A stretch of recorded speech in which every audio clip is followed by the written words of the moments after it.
Clone sets were a huge portion of the LEGO Star Wars waves for the past few years, but as leaks for 2027 start to surface, there seem to be no clone-related sets.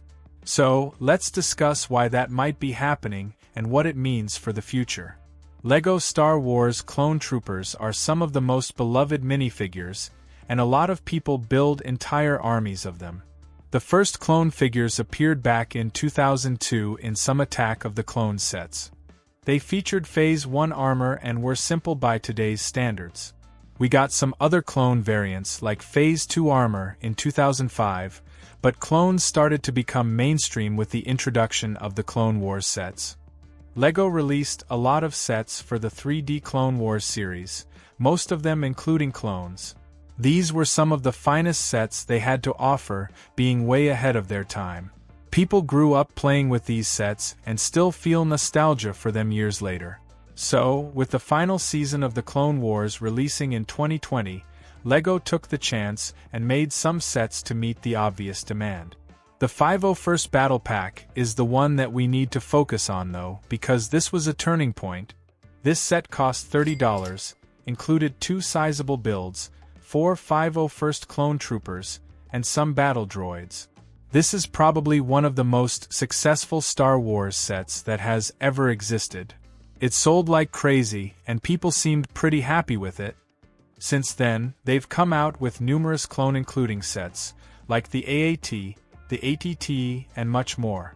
They even made a second 501st Battle Pack within 3 years. That shows how insane the sales have been. And now we are approaching today, with the amount of clone sets produced skyrocketing. However, this didn't come without problems. The helmet holes were the first thing that bothered people. Then, the printed waist capes, which replaced the cloth camo ones, were featured on the Republic fighter tank in 2022 for the first time.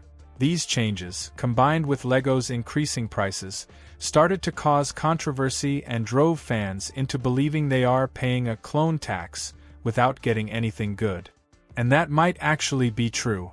In the summer of 2025, we all know what happened. We got the most overpriced and controversial clone set wave ever, with the $160 Turbo Tank Juggernaut, the Separatist MTT, and the $45 327th StarCore Battle Pack. This triggered a chain reaction, and people stood up to LEGO, bombarding the new sets with 1-star reviews and overall expressing their hate for them. I am sure that you've heard how overpriced the sets were, but they were also deeply flawed. And to make matters worse, the included clone minifigs didn't escape unscathed either. Especially Commander Bly, who came with more inaccuracies than accurate details. And that showed LEGO that we actually might not be that stupid, and actually understand when we are getting highway robbed. I am not sure how well the sets actually did, but I hope they did worse than expected. Regardless, LEGO is retiring the Juggernaut and the MTT this December, and the 327th Battle Pack in July of 2027. Could this actually be a sign we didn't fail at resisting? I don't know. On the other hand, some great clone sets are retiring too, like the V-19 Torrent and the ARC 170, as well as the Droids vs. Clones Battle Pack. This leaves the shelves completely empty of clone sets.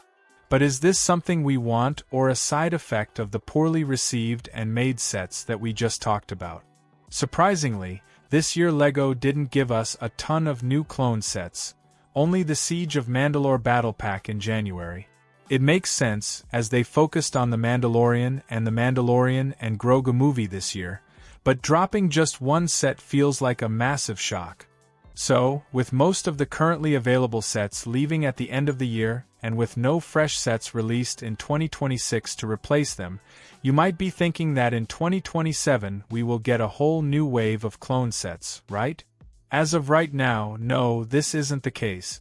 A lot of LEGO Star Wars 2027 leaks have surfaced, but no clone sets are mentioned. I mean, it's the 25th anniversary of Attack of the Clones. Aren't we getting anything for that? Apparently not, because they are going all out for the 50th anniversary of Star Wars and A New Hope, which is expected. I won't go deep into the leaks themselves, but if you want me to, let me know in the comments. We don't know every set releasing in 2027, and it's too soon to tell with precision, but it's likely that we won't get new clone sets for a while. And to answer the question, why is this happening after all? I think it's a mix of many factors, the main one being the fan reactions. At least, I hope so. Then, it's a coincidence of circumstances, with the Mando and Grogu movie this year and the 50th anniversary of Star Wars next year. They might also want to take a break and diversify the shelves. But the most important reason of all is taking time to make a new design for the clones. Fix the helmet holes, bring back waist capes, and make clones good again. I am not a big clone guy, but a lot of fans feel this way, and for the prices they're charging, they should be making the minifigs excellent. Otherwise, they need to drop the prices significantly, but the best solution is probably somewhere in between. To be honest, I think we are kind of overreacting sometimes, and we judge figures for accuracy a bit too hard. I am not saying that we shouldn't insist on getting better products for our money, but try not to overdo it. For me, the biggest issues are the waist capes and some of the accuracy mistakes, but helmet holes don't bother me as much. I didn't intend to make a video hating on LEGO Clone Troopers or predicting what they will officially do, so take everything with a grain of salt. But what do you think about clone sets, and what do you think their future holds? Let me know all your thoughts in the comments down below. If you enjoyed the video, leave a like and subscribe for more content like this. Thanks for watching, and I will see you in the next one.